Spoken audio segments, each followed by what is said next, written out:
సముద్రం మొత్తం అల్లకల్లోలంగా ఉంది. తీర ప్రాంతం అంతా అల్లకల్లోలంగా ఉంది. రాబోయే 30 నిమిషాలు, మరో 20 నిమిషాలే సమయం, మరో 20 నిమిషాలే. 5 గంటల 16 నిమిషాలు అవుతుంది. మరొక 20 నిమిషాల లోపల తీరాన్ని తాకబోతోంది మొంతా తుఫాన్. తీరం తాకిన తర్వాత 11 గంటల వరకు తీరాన్ని దాటే ప్రక్రియ ఉంటుంది. ఈ 5-6 గంటల సమయంలో ఏం జరగబోతుంది? చెట్లు విరిగిపోయే అవకాశం ఉంటుంది, కమ్యూనికేషన్ వ్యవస్థ దెబ్బతినే అవకాశం ఉంటుంది, రహదారుల కట్టంగా చెట్లు పడిపోయే అవకాశం ఉంటుంది, బలహీనంగా ఉన్న ఇంటి గోడలు కూలిపోయే అవకాశం కూడా ఉంటుంది. అందుకే సురక్షిత ప్రాంతానికి వెళ్ళిపోండి అని అధికారులు అన్ని ఏర్పాట్లు కూడా చేశారు. ఒక్కసారి విజయనగరం వెళ్దాం.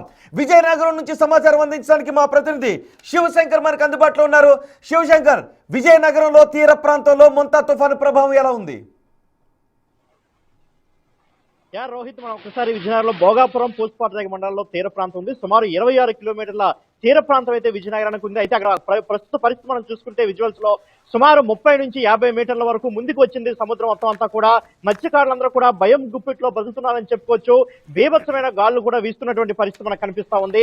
తీర ప్రాంతం అంతా కూడా అల్లకల్లోలంగా మారి అధికారులు ముందస్తు జాగ్రత్తలు చేపట్టకపోయి ఉంటే ఏం జరిగేదో అనే పరిస్థితి ప్రస్తుతం నెలకొందని చెప్పుకోవచ్చు.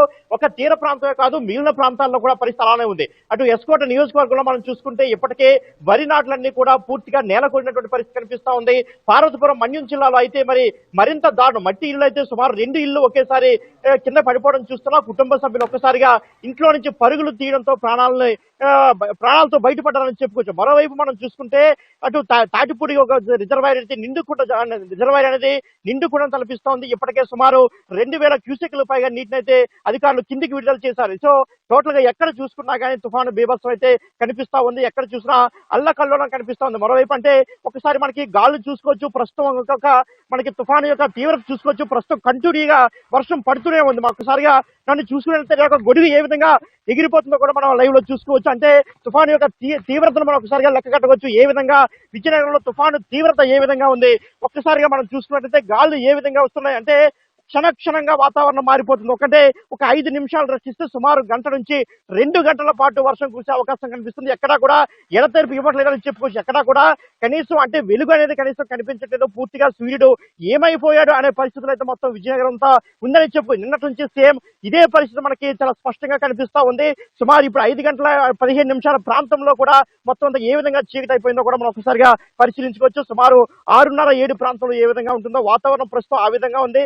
మంతా తుఫాను బేబత్సం మాత్రం ఒక్కసారిగా ప్రజలపై విరుచుకుపడిచినట్లు మనకు కనిపిస్తా ఉంది. ఎందుకంటే ఇంతవరకు ఒక ఎత్తు, ఎక్కడి నుంచి ఒక ఎత్తుగా మనకి మొత్తం టోటల్ గా కనిపిస్తుంది. కాబట్టి రాబోయే గంటల్లో కూడా ఏ విధంగా అనేది ఉంటుందో కూడా ఒకసారి మనం చూడాల్సిన అవసరం ఉంది. రోహిత్, రైట్ శివశంకర్, ప్రస్తుతం మీరు విజయనగరంలో మా ప్రతినిధి శివశంకర్ ఉన్న చోట ఎటువంటి గాలులు వీస్తున్నాయో మనం చూస్తున్నాం.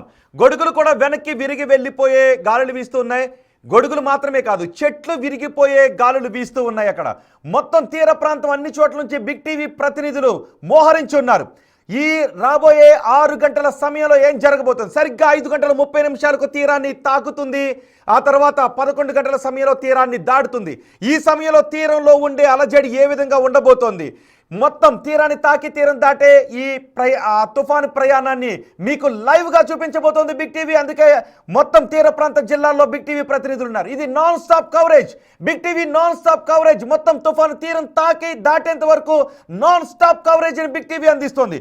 ఒకసారి